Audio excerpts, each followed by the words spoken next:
The Prince and the Pauper by Mark Twain. Chapter 11. At Guildhall. The royal barge, attended by its gorgeous fleet, took its stately way down the Thames through the wilderness of illuminated boats. The air was laden with music, the river banks were beruffled with joy flames.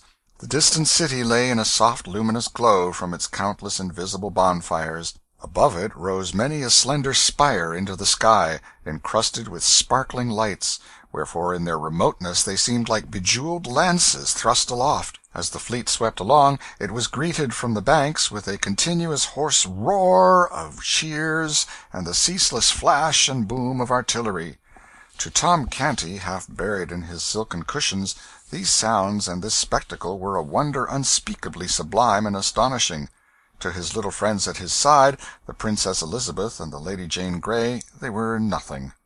Arrived at the Dowgate, the fleet was towed up the limpid Walbrook, whose channel has now been for 2 centuries buried out of sight under acres of buildings, to Bucklersbury, past houses and under bridges populous with merrymakers and brilliantly lighted, and at last came to a halt in a basin where now is Barge Yard, in the centre of the ancient city of London.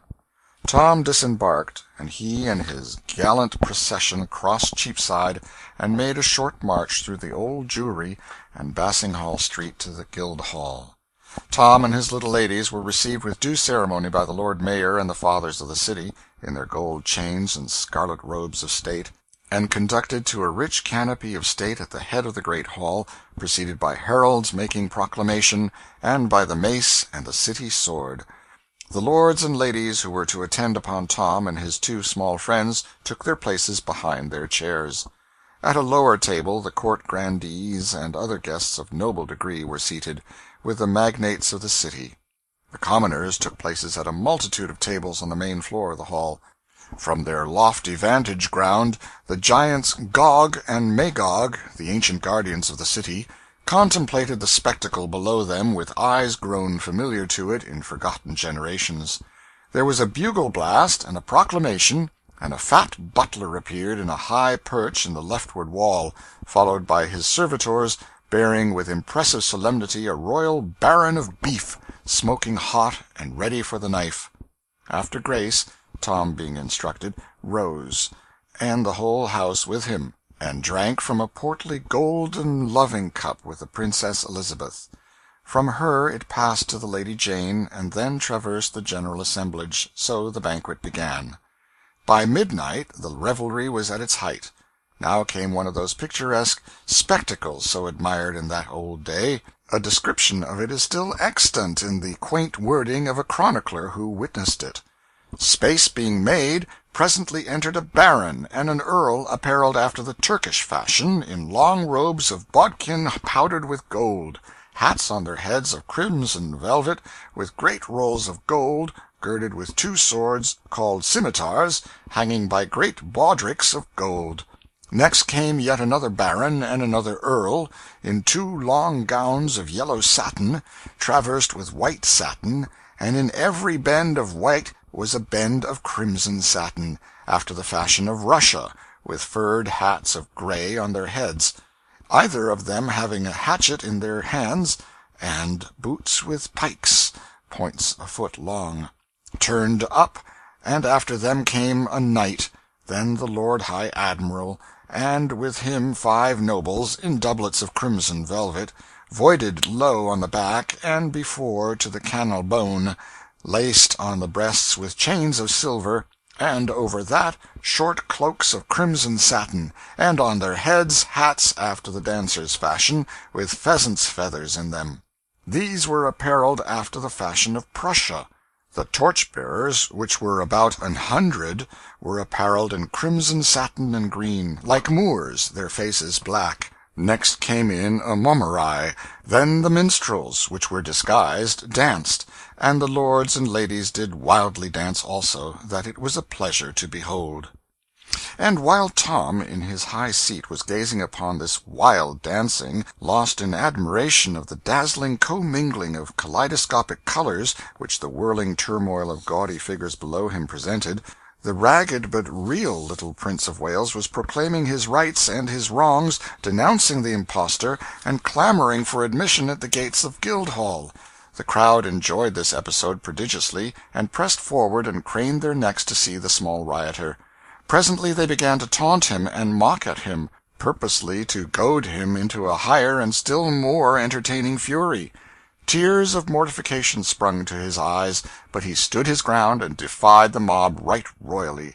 Other taunts followed, added mocking stung him, and he exclaimed, "I tell ye again, you pack of unmannerly curs, I am the Prince of Wales, and all forlorn and friendless as I be, with none to give me word of grace or help me in my need, yet will not I be driven from my ground, but will maintain it." "Though thou be prince or no prince, 'tis all one. Thou be'st a gallant lad, and not friendless neither. Here stand I by thy side to prove it, and mind I tell thee thou mightst have a worser friend than Miles Hendon, and yet not tire thy legs with seeking. Rest thy small jaw, my child. I talk the language of these base kennel-rats like to a very native." The speaker was a sort of Don Cæsar de Bazan in dress, aspect, and bearing. He was tall, trim-built, muscular. His doublet and trunks were of rich material, but faded and threadbare, and their gold-lace adornments were sadly tarnished. His ruff was rumpled and damaged. The plume in his slouched hat was broken, and had a bedraggled and disreputable look. At his side he wore a long rapier in a rusty iron sheath. His swaggering carriage marked him at once as a ruffer of the camp. The speech of this fantastic figure was received with an explosion of jeers and laughter. Some cried, "'Tis another prince in disguise!" "Wear thy tongue, friend! Belike he is dangerous!" "Marry, he looketh it! Mark his eye!" "Pluck the lad from him! To the horse-pond with the cub!" Instantly a hand was laid upon the prince under the impulse of this happy thought. As instantly the stranger's long sword was out, and the meddler went to the earth under a sounding thump with the flat of it. The next moment a score of voices shouted, "Kill the dog! Kill him! Kill him!" and the mob closed in on the warrior, who backed himself against a wall and began to lay about him with his long weapon like a madman. His victims sprawled this way and that, but the mob tide poured over their prostrate forms and dashed itself against the champion with undiminished fury. His moments seemed numbered, his destruction certain, when suddenly a trumpet blast sounded, a voice shouted, "Way for the king's messenger!"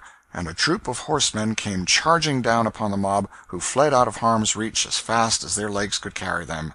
The bold stranger caught up the prince in his arms, and was soon far away from danger and the multitude. Return we within the Guildhall. Suddenly, high above the jubilant roar and thunder of the revel, broke the clear peal of a bugle-note. There was instant silence, a deep hush.